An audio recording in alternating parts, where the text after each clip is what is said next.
인생에서 버려야 할 것과 지켜야 할 것은 무엇일까요? 살다 보면 불어오는 바람을 피하지 못하듯이 후회도 죄 짓는 것도 피할 수 없는 게 우리의 인생일지 모릅니다. 하지만 지금까지 열 손가락을 움켜쥐고 아무것도 놓치지 않으려 안간힘을 쓰며 살아왔다면 이제는 꼭 가져야 할 최소한의 것만 두고 나머지 손가락을 풀어 과감히 놓아버리세요. 쉬운 일은 아닙니다.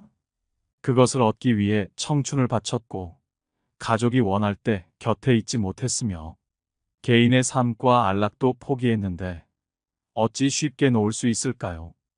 하지만 지금이라도 놓아주는 훈련을 하지 않으면 끝내 행복의 맛을 느끼지 못한 채 미련과 아쉬움만으로 노후의 삶을 채우며 살아가야 할지 모릅니다. 지금은 아무도 가보지 못한 인생 100세 시대라고 합니다. 노후가 정말 길어졌습니다. 100세까지, 아니 어쩌면 120세까지 살지도 모르는 세상이 오고 있습니다. 하지만 이렇게 오래 살 줄 몰랐기에 우리 대부분은 노후 준비를 해놓지 못했습니다.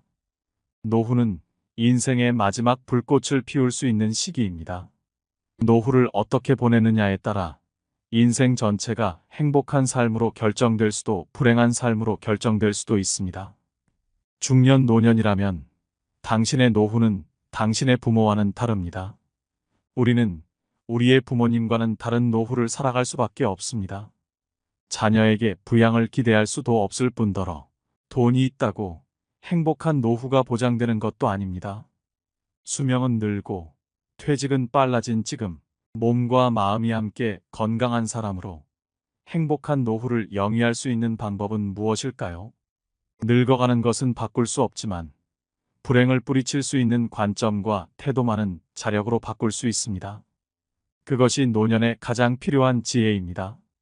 꽃길이 따로 있나요? 여러분의 삶이 바로 꽃인 것을요.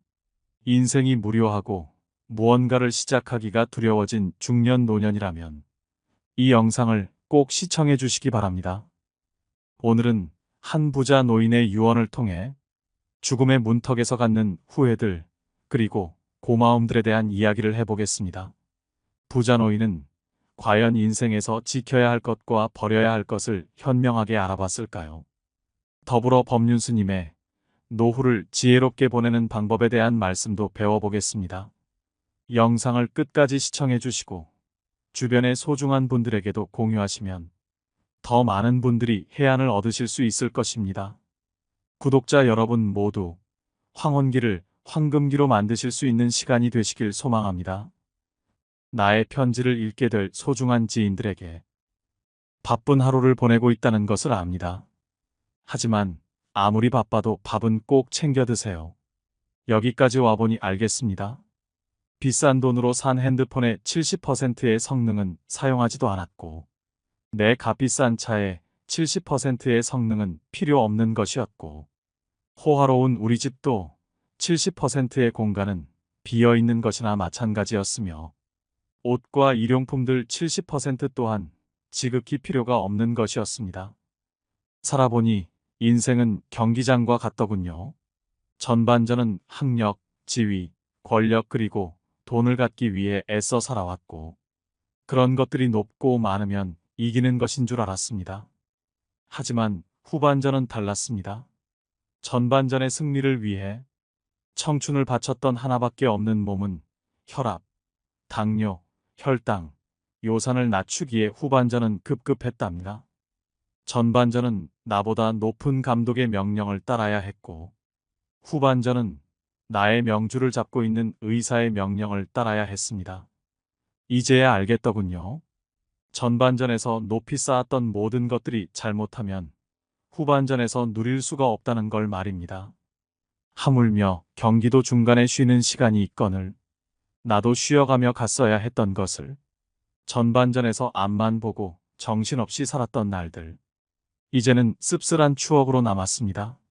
나의 편지를 읽는 아직은 건강한 여러분들에게 딱히 아픈 곳이 없어도 잠자는 거 아까워하지 말고 음료수만 좋아하지 말고 물 많이 마시고 괴로운 일이 있어도 훌훌 털어버리세요.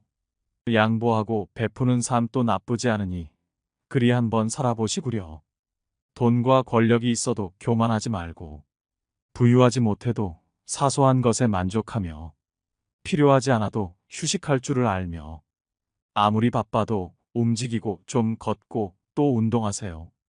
50만 원짜리 옷의 가치는 영수증이 증명해주고, 1억 원짜리 자가용은 수표가 증명해주고, 20억짜리 집은 집 문서가 증명해주는데, 사람 가치는 뭐가 증명해주는지 알고 있으신가? 바로 건강한 몸이랍니다. 건강에 들이는 돈은 계산기로 두드리지 마세요.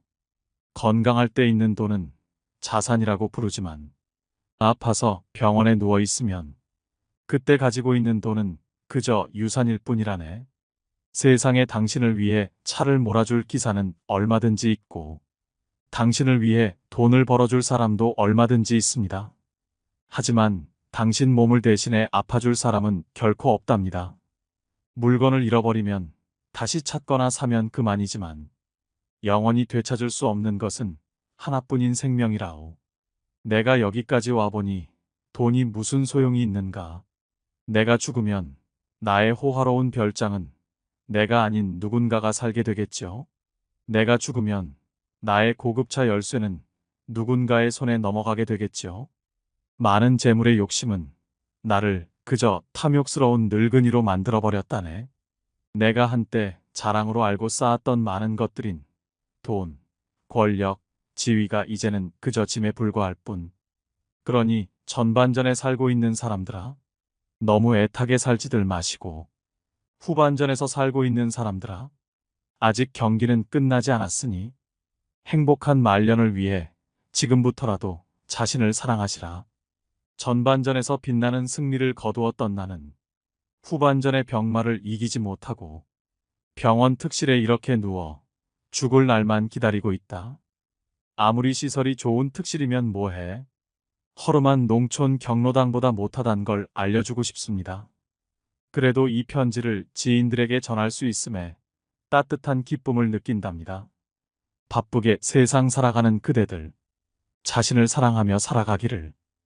힘없는 나는 이제 마음으로 그대들의 행운을 빌 뿐이라오. 누구보다 먼저 웃고 많이 웃는 행복한 나날들로 가득 채우시길. 여러분은 부자노인의 유언장을 듣고 어떤 생각이 드셨나요? 진정한 행복은 돈으로 살 수 없다는 말이 있습니다. 돈으로 집은 살 수는 있지만 단란한 가정은 살 수 없고, 침대는 살 수 있지만 잠은 살 수 없다. 시계는 살 수 있지만 시간은 살 수 없고, 또 약을 살 수는 있지만 건강은 살 수 없고, 피를 살 수는 있지만 생명을 살 수는 없다. 사람들은 높은 연봉이나 안정된 직장을 갖거나 멋진 배우자를 만나거나 사람들과의 관계가 좋으면 행복하다고 생각합니다. 사회적 성공을 쫓고 경제적 풍요를 갈망하며 타인의 인정을 갈구하는 데 많은 노력을 쏟는 이유입니다. 그런데 이렇게 행복을 외부적인 것에서 찾게 되면 자신이 느끼고 경험하는 일들에 대한 책임을 다른 사람이나 다른 것에 돌리게 됩니다. 누군가는 말합니다. 행복은 우리가 소유한 것들이 유형의 것이건 무형의 것이건 상관없이 그 양과 질이 증가하는 과정이 계속될 때 얻어진다고 합니다. 즉, 행복은 어떤 성공의 도착점에 도착하여야만 비로소 얻을 수 있는 것이 절대 아니고, 변화의 길을 걸어가며 내딛는 발걸음마다 계속 남겨지는 발자국처럼 쫓아오는 거라고 합니다. 이처럼 인생의 마지막에서 노인이 깨달았던 것은 젊은 날을 아등바등 사느라 자기 자신을 제대로 돌보지 못한 것에 대한 후회이지 않을까요? 진짜 행복은 나로부터 시작됩니다. 내 인생의 운전자는 오직 나입니다. 한 번뿐인 인생을 타인의 기준에 얽매이지 않고 자신의 가능성을 믿는 것, 충실한 오늘을 사는 태도를 가질 때 비로소 행복할 수 있습니다. 그럼 어떻게 하면 후회 없는 노후를 보낼 수 있을까요? 나이는 먹고 싶지 않아도 먹게 되니 어떻게 하면 좀 더 행복한 중년과 노후를 보낼 수 있을지 배워보는 시간을 가져보겠습니다. 법륜 스님께서 말씀하신 노후를 잘 보내는 방법 4가지가 있습니다. 첫 번째는 자식이 예쁘다고 간이고 쓸개고 다 퍼주면 안 됩니다. 자기 먹고 살 만한 재산은 적당히 갖고 있어야 합니다. 종종 그런 뉴스를 접합니다. 자식에게 전 재산 다 줬더니 집에서 쫓겨나거나 버림을 당합니다. 이거야말로 현대판 고려장 아닌가요? 내가 이제는 늙었다고 자식한테 재산을 물려주는 순간 세 가지를 잃게 됩니다. 첫째로 자식을 잃습니다. 자식들이 자립심을 갖지 못하고 의지하는 습성만 갖게 됩니다. 두 번째로는 자식들에게 모든 것을 쏟아부어 나 자신의 생활이 없어지게 됩니다. 즉, 내 인생을 잃습니다. 마지막으로 내 재산을 잃습니다. 곶감 빼먹듯이 조금씩 조금씩 재산이 줄어 노년이 비참해질 수 있습니다. 당연히 부모의 재산을 물려준다는 생각을 버려야 합니다. 부모들은 자식을 위한 희생보다 자신의 노후와 행복을 위한 준비를 하셔야 합니다. 그래야 부모 자식 간의 관계를 오래도록 아름답게 할 수 있고 또 늙어서 추하게 살지 않을 수 있습니다. 시골 사람이라면 집 한 채는 가지고 있어 반찬 길러 먹을 밭대기 하나, 논 한 마지기가 있으면 좋고, 도시 사람이라면 전세든 자가든 몸 하나 놓을 방 한 칸은 있어야 하고 통장에 용돈 쓸 만큼 넣어놓고 이자 받아서 보탰으면 됩니다. 큰 돈은 필요 없지만 그렇게 자기 삶에 최소한의 단도리를 해야 합니다. 돈이 모자라면 젊은 사람은 막노동이라도 해서 벌면 되지만 늙으면 막노동도 못하는데 자식이 용돈 안 주나 이런 생각을 시작하면 자식을 원망하게 됩니다. 평생을 자식 위해 희생했더라도 노후에는 자기만 생각하세요. 그게 건강하고 평온한 노후를 만드는 길입니다. 두 번째로는 욕심을 내려놔야 합니다. 이것도 하고 저것도 하고 싶어도 나이 들면 욕심을 부리면 안 됩니다. 아름답게 느껴지지 않고 추하게 느껴집니다. 내일 죽을지 모레 죽을지 모르니까 아무것도 안 하고 놀아야 된다는 얘기가 아닙니다. 욕심을 부리면 마음이 괴로워집니다. 과식해도 안 되고 과금해도 안 되고 과욕해도 안 되고 과로해도 안 됩니다. 젊었을 때는 과로해서 피곤해도 하루 이틀 휴식하면 금방 회복이 되는데 나이가 들어서는 노화를 급속도로 재촉하게 됩니다. 그러니 나이가 들수록 뭐든 과하지 않게 조절하는 지혜가 필요합니다. 음식이 아무리 맛있어도 적당히 소식하고 돈을 더 벌어야지, 남들보다 더 잘 살아야지 하는 욕심도 내려놓아야 합니다. 예를 들면 수험생 한 명을 뽑는데 모두가 다 본인이 한 명에 들어갈 수 있다고 생각하고 100명이 달려듭니다. 그리고 그 한 명에 들지 못하면 마음이 굉장히 괴로워지고 우울증이 옵니다. 법륜 스님이 말씀하시길 한 명 뽑는 자리에서 박차고 나와 마음을 낮추고 100명을 뽑는데 한 명이 모이는 자리로 내려가라는 것입니다. 공무원이나 군인의 경우도 마찬가지입니다. 과거에는 공무원이란 직업이 박봉이었지만 20년 넘게 일하면 연금이 꼬박꼬박 나와서 오늘날에는 꽤 좋은 직업에 속합니다. 그러니 퇴직하고 나서도 기본 생계 걱정은 안 될 정도니 노후 걱정할 일은 없겠으나 절대로 욕심부려 연금을 투자나 사업에 쓰지 말아야 합니다. 그렇게 남의 말만 듣고 한탕을 노리다가 가지고 있는 재산도 다 말아먹게 됩니다. 지금 가진 것에 만족하는 삶의 자세를 가지고 내가 가지지 못한 것에 몰두해 마음을 괴롭게 하지 마세요. 주어진 환경에 맞춰서 검소하게 살고 또 할 수 있는 만큼만 하면서 살아간다면 그거 자체로도 남은 삶이 행복할 수 있습니다. 세 번째는 운동 겸 노동을 해야 합니다. 운동 습관만큼 든든한 노후 자산은 없습니다. 유병장수가 아닌 무병장수를 위한 최고의 자산입니다. 나이 들어 여기저기가 아파져도 무리는 하지 않는 수준에서 쉬지 않고 계속 몸을 움직여야 합니다. 운동을 한다고 해서 헬스장을 다니라는 것이 아니라 방 청소도 하고 설거지도 하고 시골에 산다면 농사일을 하면서 노동을 해야 합니다. 몸이 안 좋다고 매일 방에만 누워 있으면 오히려 건강이 안 좋아질 수도 있습니다.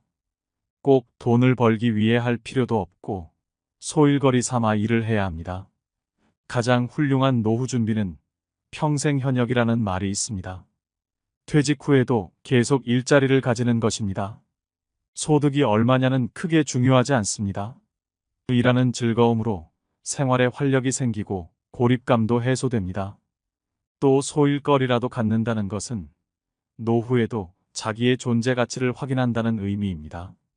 이 일을 통해 주변과 교류하면서 행복감을 느낄 수 있고 무료함의 지옥에서도 벗어날 수 있습니다. 노후의 3대 불안은 돈, 건강, 외로움이라고 합니다. 이 3대 불안을 한꺼번에 해소하는 것이 바로 노동입니다. 다만 젊을 때처럼 욕심을 내서 하던 일을 못 그만두고 무리하면 안 됩니다. 적당히 일하고 적당히 쉬어야 됩니다. 네 번째는 자식에 대한 집착을 놓아야 합니다. 내 자식은 잘 됐으면 좋겠다. 이런 집착은 말할 것도 없고 자식한테 바라는 마음 자체를 버려야 합니다. 그렇지 않으면 자식을 원망하고 욕하게 됩니다. 자식을 욕하면 결국 내 욕이나 마찬가지입니다.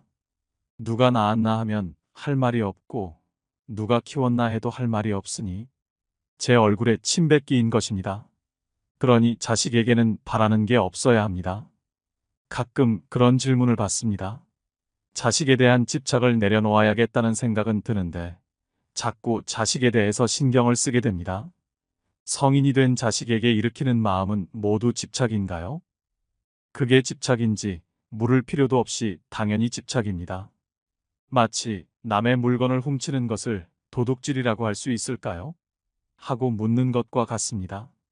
집착을 못 내려놓고 있는 사실을 있는 그대로 인식할 수 있어야 문제를 해결할 수 있는 기회라도 생깁니다. 그런데 이게 사랑이 아닐까?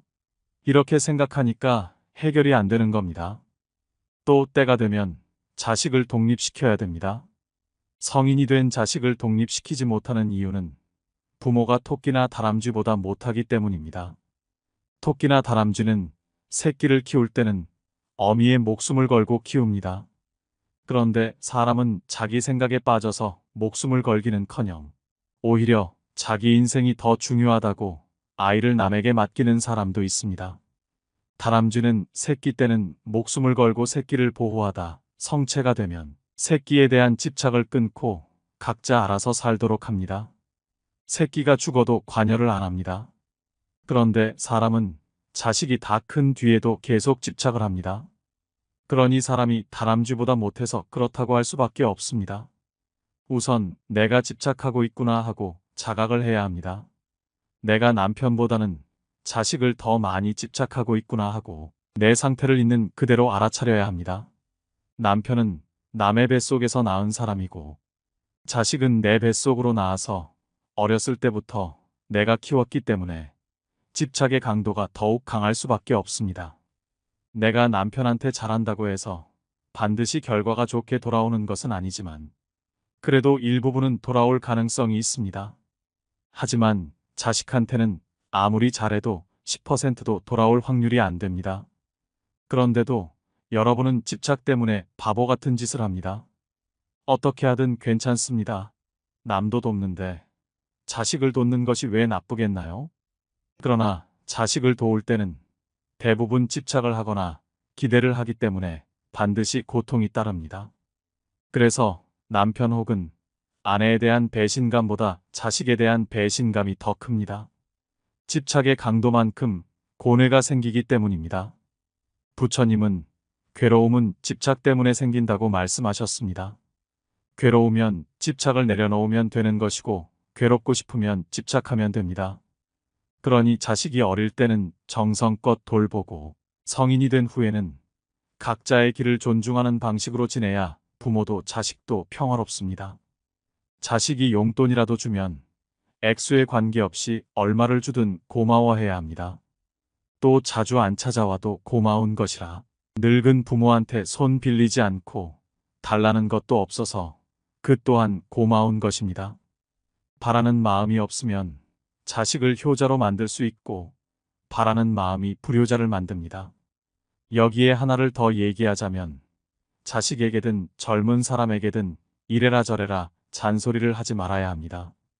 입에서 간섭이 나오려 해도 연부를 외우며 막아야 합니다. 그러면 자식들이 부모를 더 보살펴 줍니다. 대부분 자식이 부모를 떠나고 잘 안 찾아오는 경우는 부모에게도 원인이 있습니다.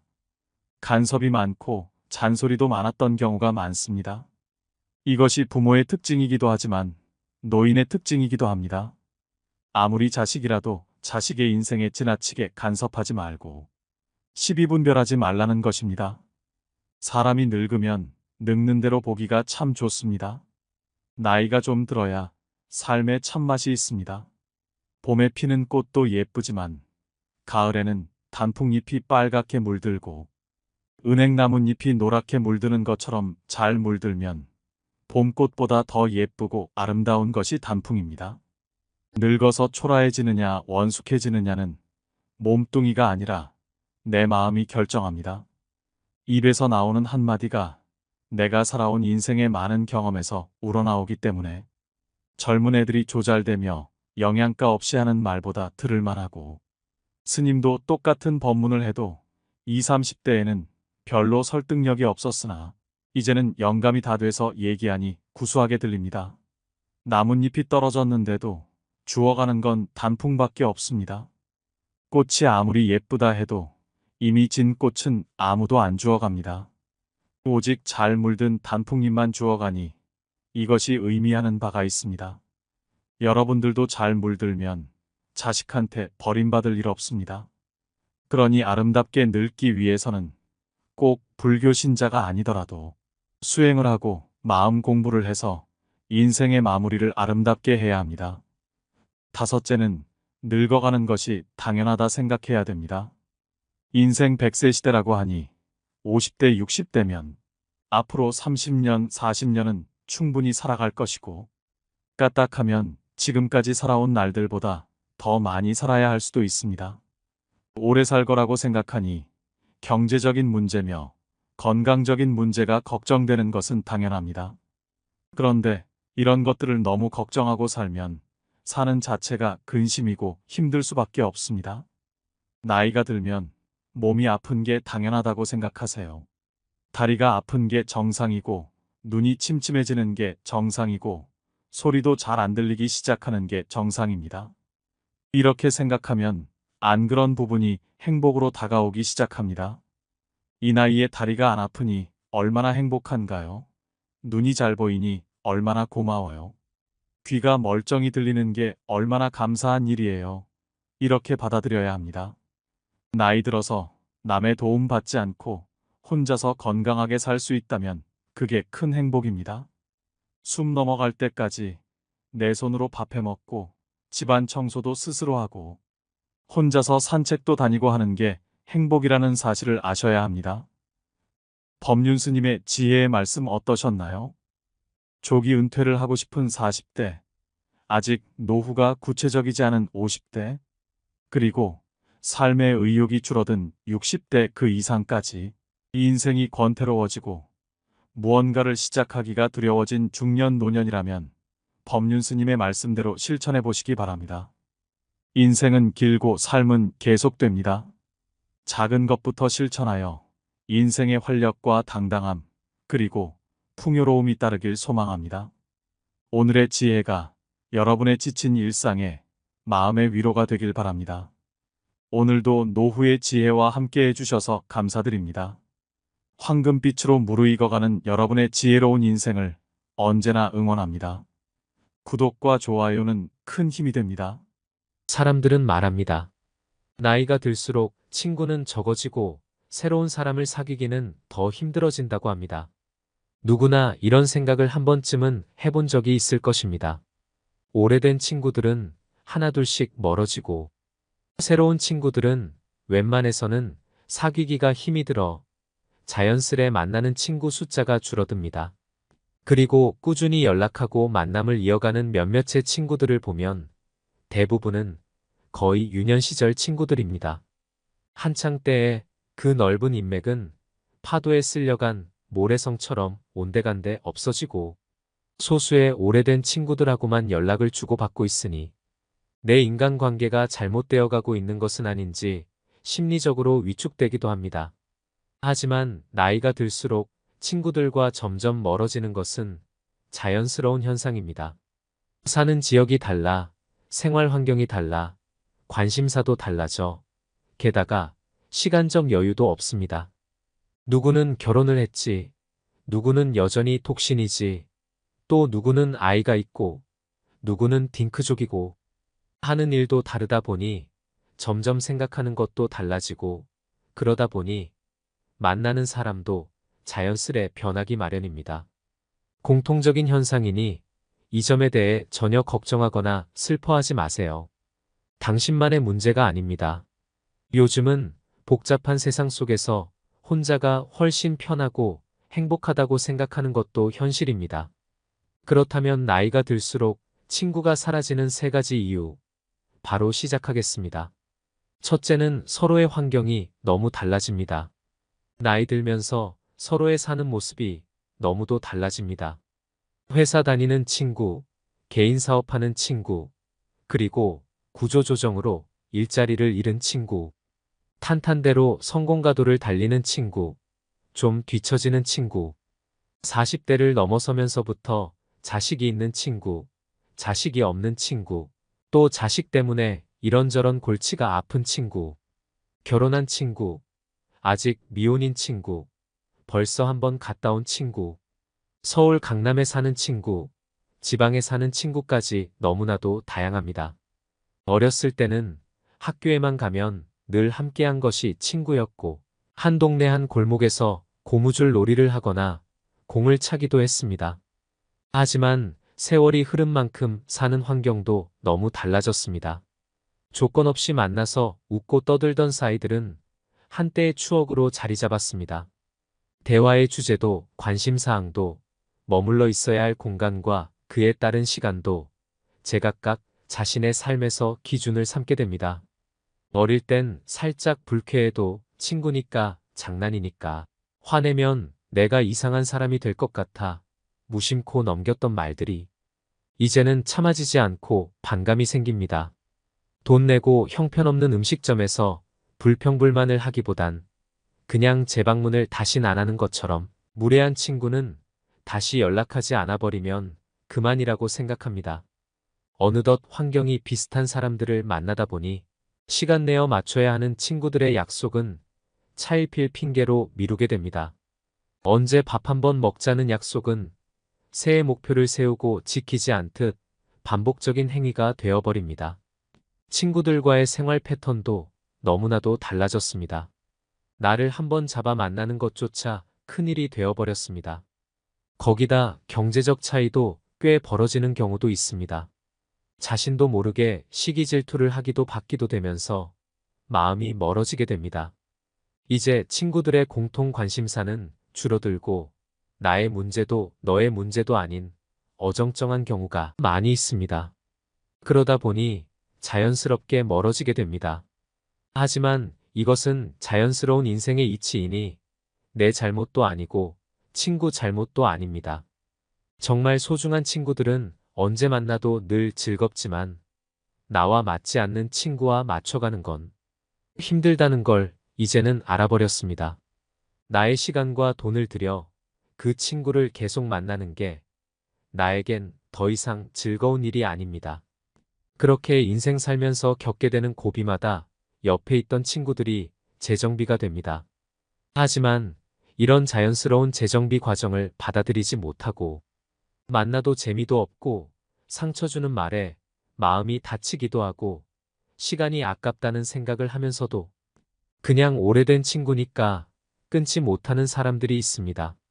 그건 인생 순리에 반하는 행동입니다. 아닌 친구 관계라면 순리에 맡기는 것도 인생 사는 지혜입니다. 두 번째는 생각보다 인생은 그렇게 길지 않다라는 현실적인 생각 때문입니다. 세상에 나오는 데는 순서가 있어도 가는 데는 순서가 없다라는 말이 있습니다. 인생이란 게 오늘 내일 어떻게 될지 모르는 세상을 살고 있습니다. 대부분의 사람들이 그렇게 느끼고 살기에 자신의 삶이 언제 닿을지 모른다는 생각에 누군가를 만나는 데 있어서도 시간을 아끼게 되는 것입니다. 인생이 무한하지 않다는 것을 나이가 들수록 깨닫게 됩니다.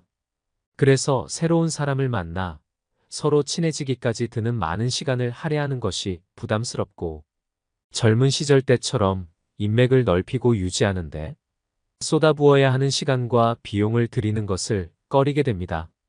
마음 맞지 않는 친구와의 관계 개선에 쓰는 시간과 감정 소모가 아깝기 때문에 이제는 있어도 그만, 없어도 어쩔 수 없는 것이 친구다라는 생각도 많이 하는 것입니다. 나이가 들수록 자신의 삶이 유한하다는 것을 피부로 체감하게 되면서 사람을 만나는데도 시간을 아끼게 됩니다. 정서적인 교감이 불확실한 새로 만나게 된 사람에게 시간 투자를 안 하게 됩니다.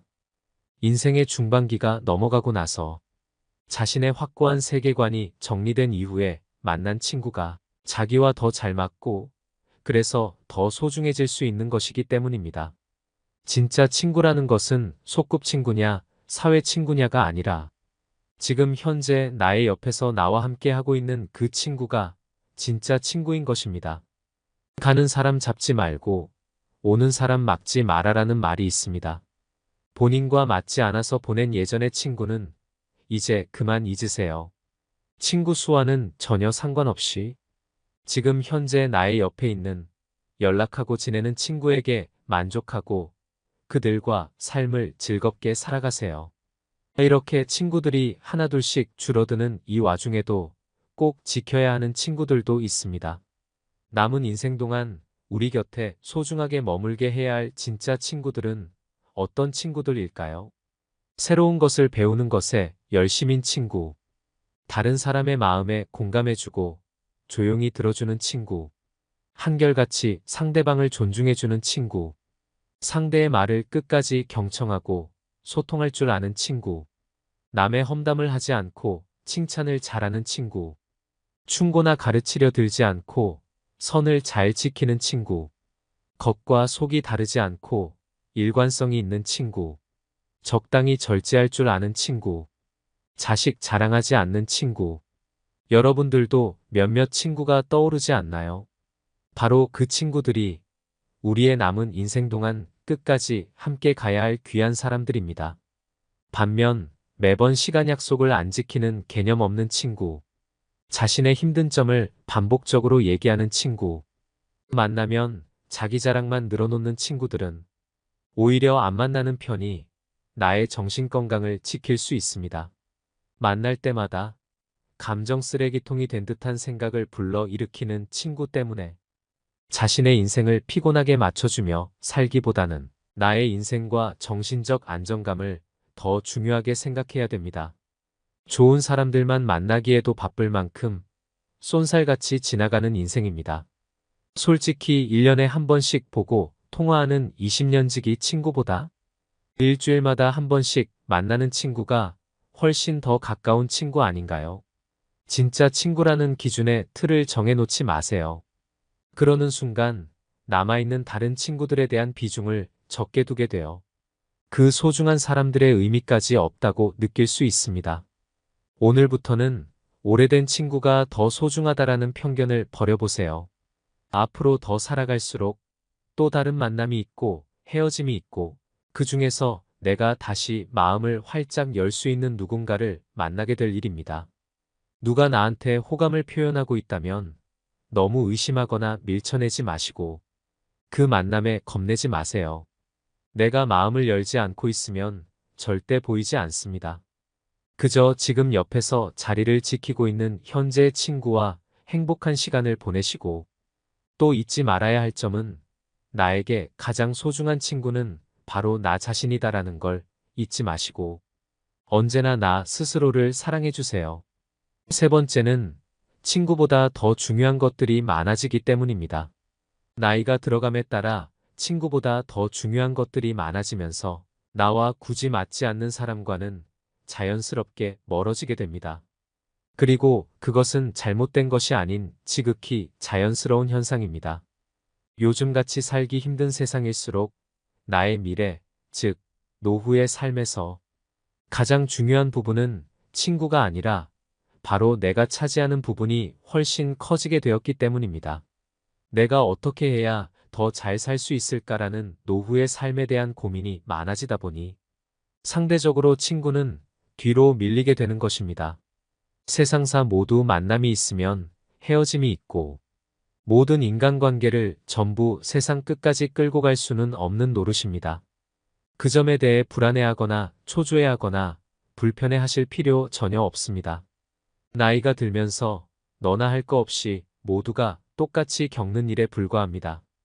또 나이가 들어서 친구 관계가 줄어드는 것은 단순히 물리적으로 공유하는 시간이 줄어들기 때문만은 아닙니다. 바로 나이가 들면서 형성되는 자아의 차이가 나와 맞지 않는 친구들을 줄여나가게 만드는 것. 예를 들어 성격이 아주 활발하고 외향적인 사람과 조용하고 내성적인 사람은 의외로 잘 어울립니다.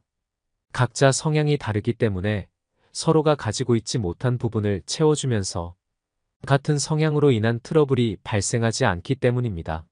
하지만 이런 사람들도 세상을 살다 보면 성격이 바뀌기도 하고 자신만의 확고한 정체성이 강해지면서 예전에 친하게 지냈을 때와는 다르게 서로 이해가 안 되는 부분이 많아질 때가 옵니다. 그러면 서로 많이 변했네 어쩌네 하면서 감정이 걷잡을 수 없이 나빠지게 됩니다. 사람들이 통상적으로 말하던 소꿉친구가 평생 친구라는 말은 예전에나 통했지만 요즘 시대에는 그렇지 않은 경우가 더 많습니다. 어린 시절에는 우정이 자발적이고 순수한 성격을 띱니다. 그 어떤 이해타산도 없고 자기가 먼저 다가갈 수 있고 거기에 응대하는 사람들과 함께하는 게 그냥 좋습니다. 나이 먹으면서 거치는 경험을 통해 우리에겐 인생이며 다른 사람들에 대한 태도에 대한 시각이 형성됩니다. 이 무렵에 당신은 곁에 있는 사람들을 더 주의 깊게 들여다보기 시작합니다.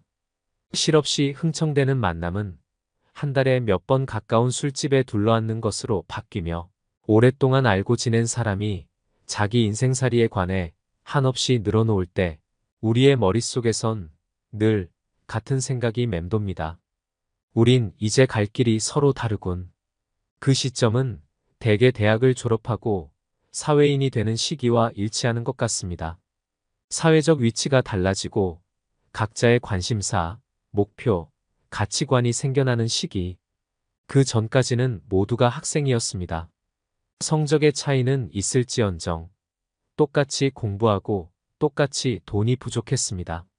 그러나 취업을 기점으로 결국 서로 다른 자아가 만들어지게 되는 것이지요. 결국 자연스럽게 나와 맞지 않는 친구들과는 멀어지게 되는 것입니다. 불편을 감수하면서 친구 관계를 억지로 유지하려는 노력보다 자연스럽게 나와 진정으로 맞는 친구를 찾는 과정이라고 생각합니다. 한때 가장 다양한 상황에서 다양한 삶을 당신에게 안긴 사람들이 2단계에서 걸러져 사라집니다. 왜냐하면 중년의 나이가 넘어가고 나서 자신의 확고한 자아가 확립된 이후에 사회에서 만난 친구가 자기와 더 대화도 잘 통하고 축이 맞기 때문입니다. 이 사람을 지금 만났다면 절대 친구하지 않았을 거야 하고 깨닫기도 합니다. 이에 친구와 나는 성장하면서 다른 사람이 됐고 이제 서로 별로 좋아하지 않습니다. 그런 일은 흔하게 생기기 마련인데 그렇다 해서 아쉬워할 건 하나도 없습니다. 연구에 따르면 청소년기의 우정이 사람의 정신 건강에 큰 영향을 미친다고 합니다.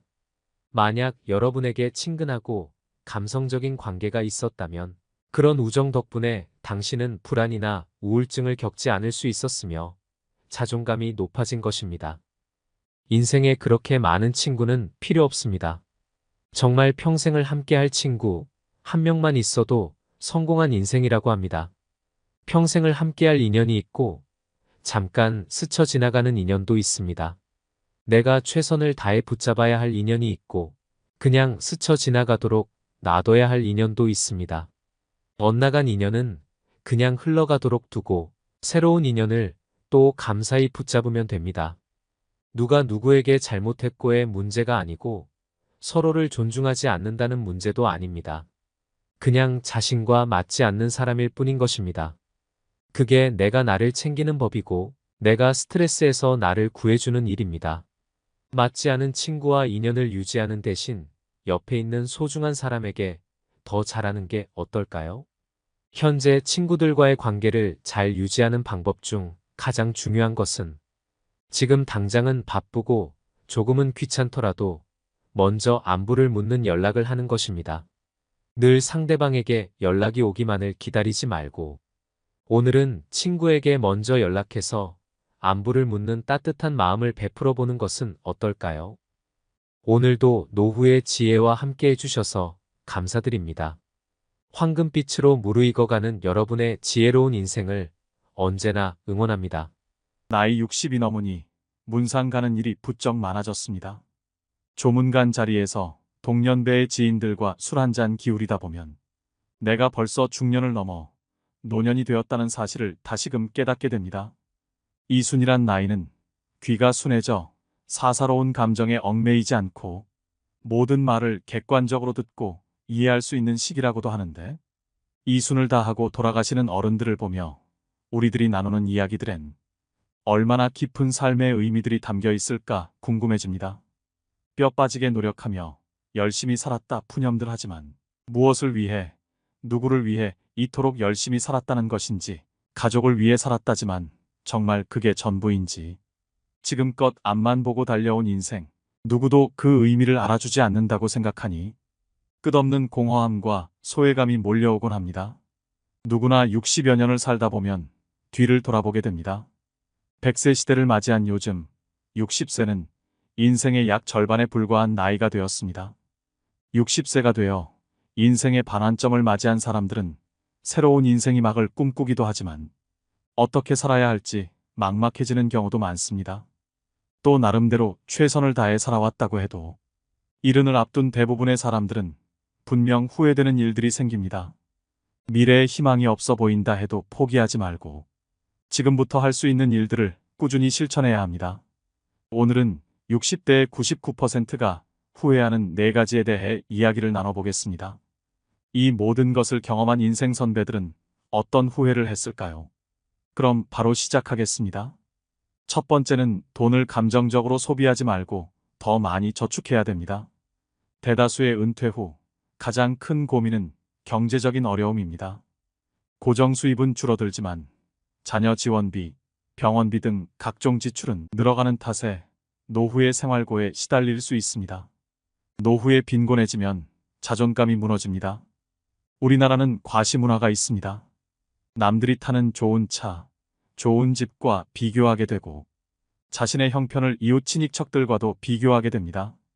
그렇게 경제적으로 부담스러워지면 자연스럽게 모임이나 친구들을 만나는 것도 줄이거나 안 하게 되면서 외로움이 따라옵니다.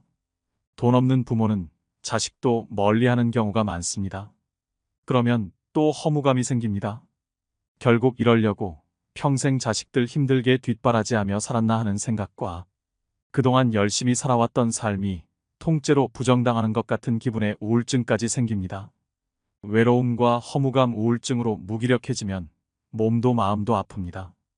불안정한 노후에 희망도 보이지 않고 살고 싶다는 의지가 없어지니 결국 극단적인 선택을 하는 경우도 일어날 수 있습니다. 우리나라 노인 빈곤율과 노인 자살률은 1위라고 합니다. 그만큼 노인들이 불행한 나라라고 할 수 있죠. 우리 어르신들이 50년대 전쟁을 겪으며 꿀꿀이 죽과 나무뿌리로 연명했어도 자살률은 그리 높지 않았습니다. 풍요로운 현대에 와서 오히려 자살률이 높아진 이유가 상대적 박탈감으로 인한 자존감 저하가 가장 크다고 볼 수 있죠.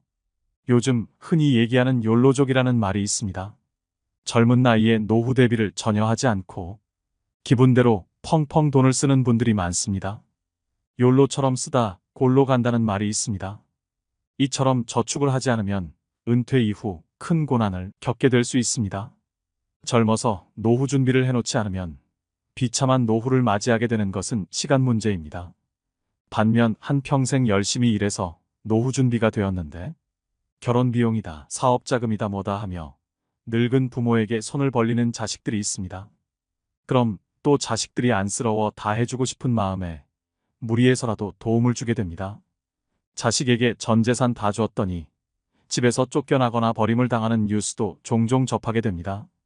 내가 이제는 늙었다고 자식한테 재산을 물려주는 순간 자식을 잃고 자식들에게 모든 것을 쏟아부어 나 자신의 생활이 없어지게 됩니다.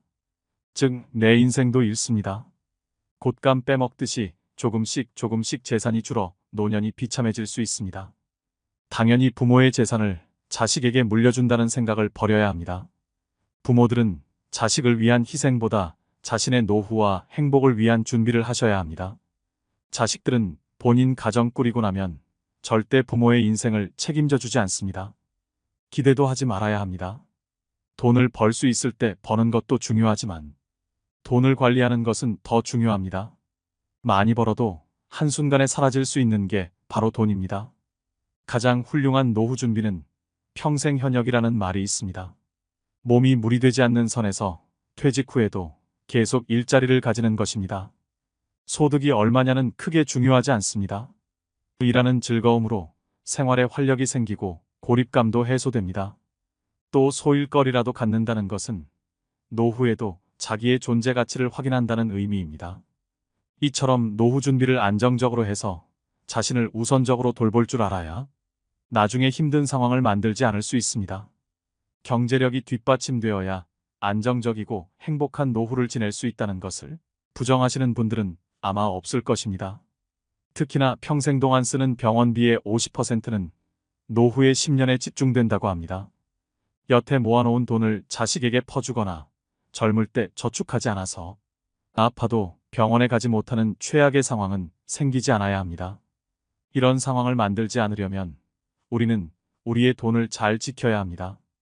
두 번째는 금융 공부를 미리 해두시는 게 좋겠습니다. 은퇴 준비를 미리 하셔서 행복한 노후를 맞이할 수 있습니다. 그 조건에는 금융 공부가 필수입니다. 모두 돈을 버는 데만 몰두할 뿐 돈을 모으고 지키는 데는 관심이 없습니다.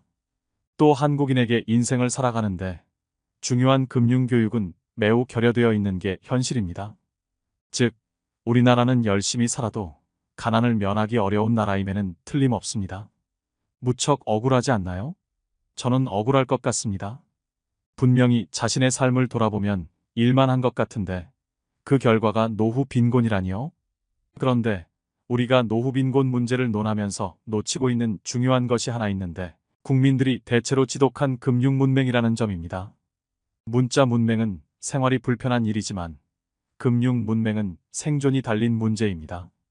우리나라에선 열심히 일하는 것에 대해서는 모두가 미덕으로 칭찬하지만 본격적으로 자산을 불리는 일에 대해서는 심지어 색안경까지 끼고 보는 것이 엄연한 현실입니다. 주식 투자를 하면 도박한다고 경멸하질 않나. 주식 투자에서 돈 번 사람 본 적이 없다고 비아냥거리질 않나. 게다가 부동산을 하면 투기꾼이라고 윽박지르질 않나. 그러면서 동시에 열심히 땀 흘려 돈을 벌고 열심히 저축을 해서 부자 되라고 합니다. 그렇게 열심히 살아도 노후에 자식들 시집, 장가 보내고 나면 정작 자신의 노후를 대비할 돈은 거의 남아있지 않는 것이 사실 아닌지요. 오직 노동을 통해서만 돈을 번 사람은 노동을 못하게 되는 순간 소득 빈곤층으로 전락하게 됩니다. 가난을 면하기 위해서 열심히 사는 것은 당연한 것이고 국민 한 사람 한 사람이 자신을 위해서 돈 그 자체에 대해 공부를 해야 노후 빈곤에 빠지지 않게 되는 겁니다. 아무리 많이 배우고 열심히 살아도 돈을 모르고 열심히 일만 하면 그 결과는 뻔한 것이죠. 국가가 나의 노후를 책임질 걸 기대하기 전에 여러분들은 자기 노후는 자기가 책임진다는 생각을 가져야 합니다. 그건 금융 문맹에서 탈출해야만 가능한 것이 현실입니다. 실제로 은퇴자가 평생 모은 돈을 금융사 직원 권유로 사모펀드에 넣었다가 큰 손실을 봤다는 뉴스가 흔합니다. 이처럼 금융에 대한 지식과 정보가 없으면 내 평생 노후 자금이 물거품처럼 사라질 수도 있는 것입니다. 미국의 부호 워렌 버핏도 65세 이후에 막대한 재산의 90% 이상을 축적했다고 합니다. 그러니 지금도 너무 늦었다고 생각하시지 마시고 쉬운 것부터 천천히 공부하는 것이 중요합니다. 모든 것은 본인 의지대로 마음먹기 나름입니다. 지금부터라도 금융에 대해 관심을 가지고 배워보려는 자세를 갖춘다면 이미 여러분들은 한 단계 해낸 것입니다. 세 번째는 건강과 웰빙에 신경 쓰셔야 합니다. 60대 사람들이 가장 많이 후회하는 것 중 하나는 인생 초기에 건강을 소홀히 한 것입니다. 앞으로 인간의 평균은 점차 수직적으로 늘어날 전망입니다. 그러나 건강 관리를 잘못하여 오랫동안 침대에만 누워 지내다 죽음을 맞이한다면 장수는 아무런 의미가 없는 것 같습니다. 노후의 건강 관리 어떻게 해야 할까요? 노인 A씨와 B씨가 있었습니다. A씨는 100세까지 살았지만 75세의 나이에 찾아온 질병으로 무려 25년을 병원과 집만 오가며 거의 침대에 누워 지내야 했습니다. 반면 B씨는 87세까지 살았지만 죽기 얼마 전까지 텃밭에 나가 취미 삼아 기르던 상추와 고추를 손질하고 부인, 친구들과 단풍 구경을 가는 등 건강하게 활동하며 살았습니다. 과연 누구의 삶이 더 행복하고 이상적인 노후라고 할 수 있을까요? 사람은 누구나 오래 살기를 꿈꿉니다. 하지만 오래 산다고 다 행복할까요? 몸이 불편해 5년, 10년씩을 침대에 누워서 보내야 한다면, 또 노후에 소일거리를 찾지 못해 집에서 온종일 텔레비전이나 보며 지낸다면 그것이 행복하다고 할 수 있는 것일까요? 긍정적인 장수는 본인도 행복하고 가족 구성원들도 즐겁지만, 부정적인 장수는 본인도 고통스럽고 가족도 힘들게 합니다. 중요한 것은 얼마나 오래 사느냐가 아니라 얼마나 건강하게 사느냐입니다. 기계도 오래되면 녹이 슬고 마모되어 예전만 한 성능을 발휘하지 못합니다. 그러다가 점점 망가지는 곳이 늘어나면서 결국 더 이상 고칠 수 없는 고장난 기계가 되고 맙니다. 사람의 몸도 마찬가지입니다. 기계에 녹이 슬듯이 나이가 들수록 혈관에 혈전이 생기고 장기의 기능이 점점 약해지는 등 건강에 적신호가 켜집니다. 그러나 이런 노화를 당연한 것으로 여겨서는 안 됩니다. 노화 자체는 우리 힘으로 막을 수 없지만 노력을 통해 노화의 속도를 늦추는 것은 가능합니다. 노화의 시계가 느리게 갈수록 우리 몸은 건강하고 노후도 행복해집니다. 노후의 건강을 지키기 위해 다음 사항을 유념하시길 바랍니다. 뼈와 근육의 건강을 챙겨야 합니다. 80세가 되면 30세에 비해 근육의 30에서 40%가 감소합니다. 특히 하지의 근육 감소가 현상이 심해집니다. 뼈의 단단함을 나타내는 골밀도는 20대의 최고조에 달해 그 이후 매년 0.5% 정도 감소합니다. 특히 여성은 폐경기 이후 골밀도가 315년 동안 매년 23%씩 감소합니다. 젊어서부터 꾸준한 근육 운동과 영양 섭취, 관절 관리 등을 통해 뼈를 튼튼히 하는 것이 좋습니다. 또 뇌의 건강을 챙겨야 합니다. 기억력, 인지력, 학습 능력 등의 감퇴는 자연적인 노화 현상입니다. 혈관성이 아닌 알츠하이머성 치매는 사실상 예방이 불가능하다고 합니다. 그러나 꾸준한 지적 활동인 독서와 바둑 등 손을 많이 움직이는 동작과 피아노 치기, 뜨개질, 젓가락질 등 오감을 자극하는 활동과 적절한 운동과 휴식 등은 뇌 기능 유지에 도움이 됩니다. 여기에 긍정적이고 낙천적인 마음가짐을 갖는 것 역시 뇌를 활성화시키는데 중요한 역할을 합니다. 노후를 위협하는 대표적인 질병으로 암을 빼놓을 수 없습니다. 암의 발생률이 점점 높아지고 있는 만큼 암을 예방하는 생활을 하는 것은 노후의 건강을 지키는데 매우 중요합니다. 다음은 미국 국립암센터에서 발표한 암 예방 수칙입니다. 이를 잘 지켜 암도 예방하고 건강도 노후도 지키시길 바랍니다.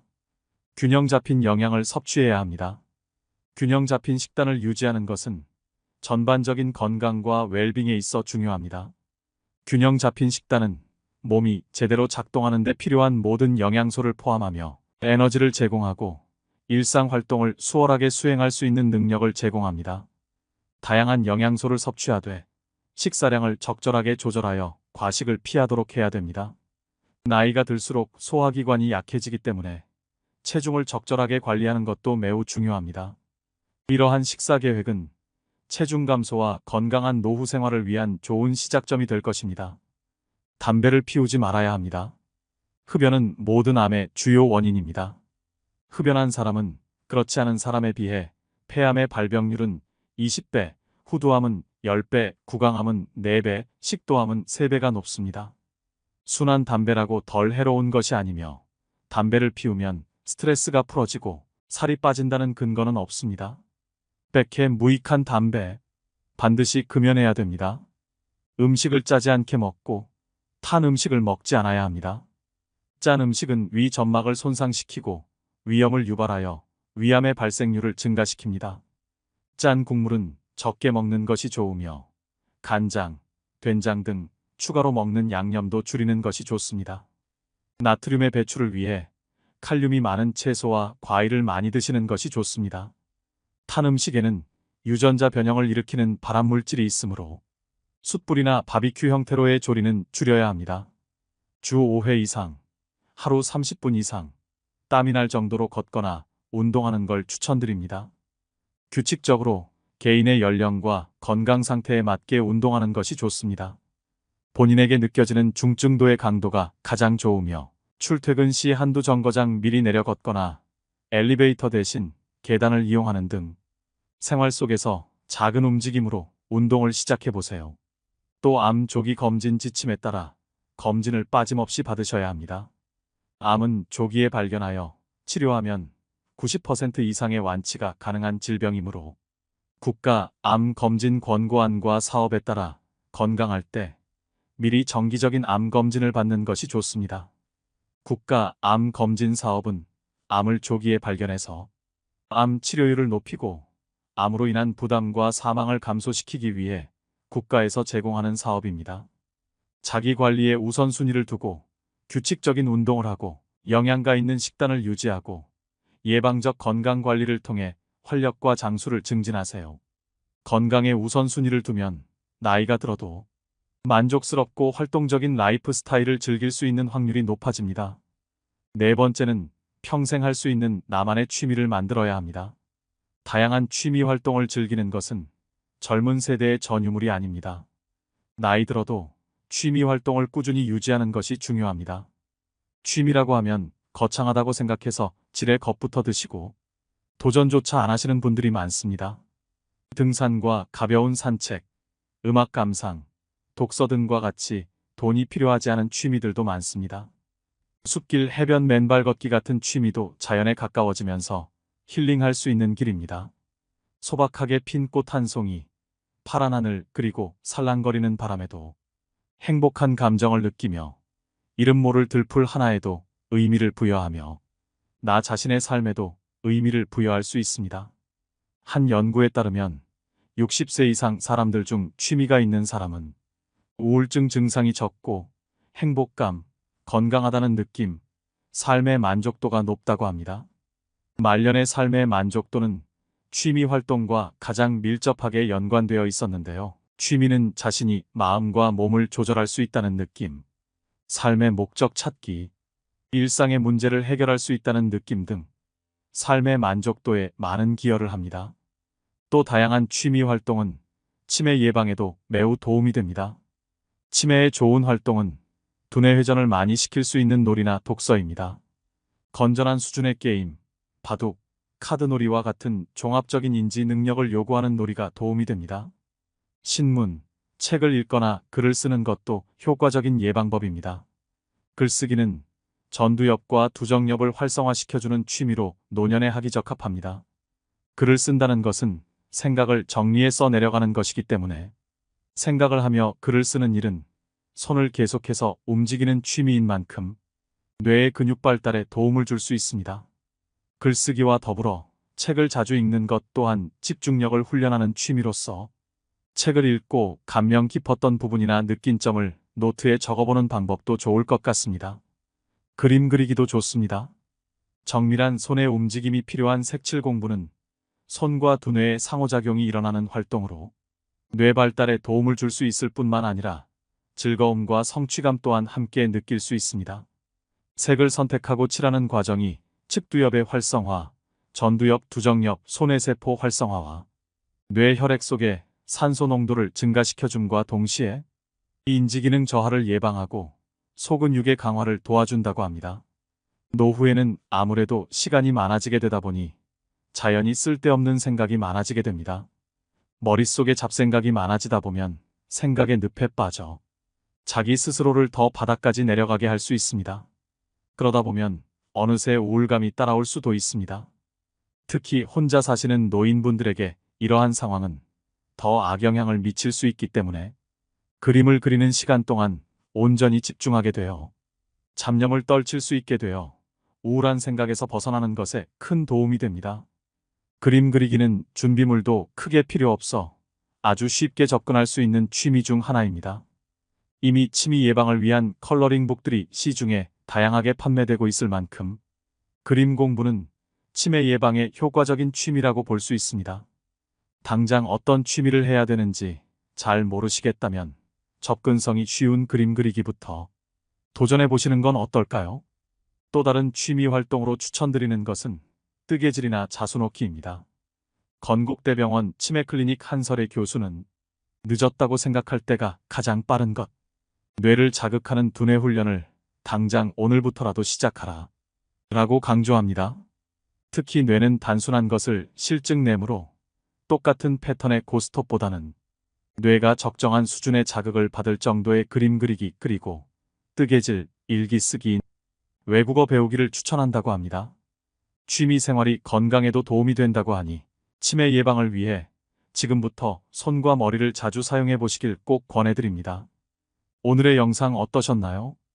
후회는 인생의 본질적인 부분이지만 다른 사람들의 경험에서 배우면 60대를 더 지혜롭게 헤쳐나가고 일반적인 함정을 피할 수 있습니다. 건강을 우선시하고 은퇴를 계획하고 자기 개발로 성장하고 정신적 웰빙을 우선시하고 현재를 음미하세요. 이러한 원칙을 수용하면 60대 이후에도 성취감과 목적의식, 후회를 최소화하는 삶을 살 수 있습니다. 달콤하고 기름진 음식보다는 통곡물과 거친 자연식물식처럼 소박한 식탁에서 건강이 따라옵니다. 소유욕을 버리고 단순해지면 마음의 평화가 찾아오고 내면의 성장을 키울 수 있습니다. 불편한 사람들과는 교류하지 않아도 됩니다. 어차피 사람은 외롭습니다. 끝으로 정호승의 시를 하나 들려드리면서 오늘의 영상 마무리하겠습니다. 울지 마라. 외로우니까 사람이다. 살아간다는 것은 외로움을 견디는 일이다. 공연이 오지 않는 전화를 기다리지 마라. 눈이 오면 눈길을 걸어가고 비가 오면 빗길을 걸어가라. 갈대숲에서 가슴 검은 도요새도 너를 보고 있다.